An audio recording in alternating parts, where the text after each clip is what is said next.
ভারী বৃষ্টিপাতে চাঁদপুর লক্ষ্মীপুর সেতুর দক্ষিণ পাশের সংযোগ সড়কের ধসে পড়া অংশ সংস্কার করা হয়েছে।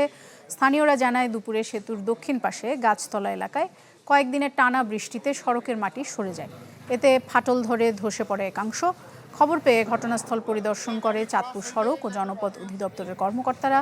পরে ক্ষতিগ্রস্ত অংশে বালু ফেলে সড়কটি চলাচলের উপযোগী করা হয়। যদিও এলাকাবাসী দাবি করেছেন স্থায়ী সমাধান না করা হলে ফের ভেঙে পড়বে সড়কটি।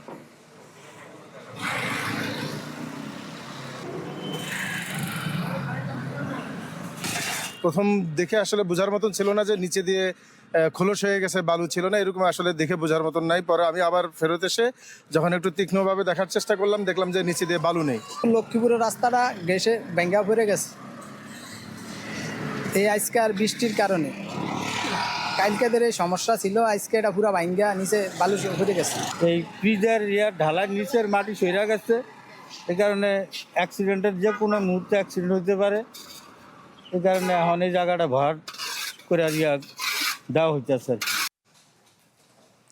দর্শক, এই নিয়ে আরও জানাতে চাই আপনাদের। চাঁদপুর থেকে যোগ দিচ্ছেন আমাদের সহকর্মী আল ইমরান শোভন। শোভন, একটু যদি বলেন আমাদেরকে যে কবে নাগাদ এই সড়ক আবার স্থায়ীভাবে মেরামত করা হবে, সে বিষয়ে কিছু জানতে পেরেছেন কিনা? নগদ নিয়ে এলো হার না মানা হার অফার। সর্বনিম্ন 10,000 টাকা রেমিটেন্স নগদে পাঠালে থাকছে স্বর্ণের হার জেতার সুযোগ।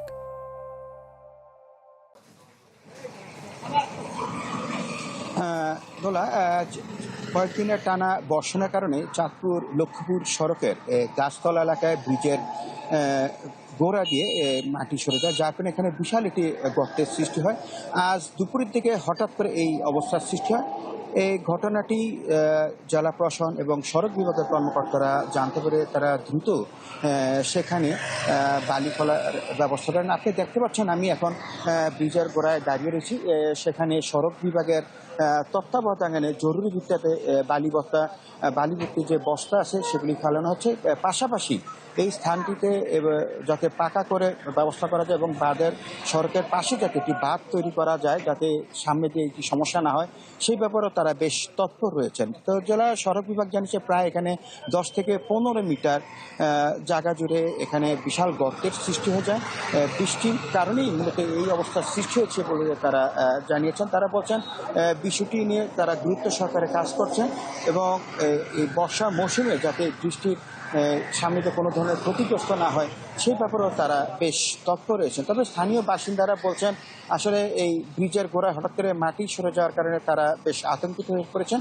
বিশেষ করে চাঁদপুর থেকে লক্ষ্মীপুর যাওয়ার অন্যতম প্রধান সড়ক এটি। এই সড়ক দিয়ে প্রতিদিন হাজার হাজার যানবাহন চলাচল করে থাকে, যার কারণে এখানে একটি ঝুঁকি তাদের মধ্যে। স্থানীয় বাসিন্দারা বলছেন এখানে যে অস্থায়ী ভিত্তিতে আপাতত কাজ করা হচ্ছে সেটি যাতে দ্রুত স্থায়ীভাবে কাজ করা হয় এবং বৃষ্টি যাতে ঝুঁকিতে না পড়ে, পাশাপাশি চাঁদপুর লক্ষ্মীপুর সড়ক যাতে যোগাযোগ ব্যবস্থা যাতে স্বাভাবিক থাকে সেই বিষয়টিও যাতে গুরুত্ব সহকারে বিবেচনা করা হয় সে ব্যাপারে তারা দাবি জানিয়েছেন।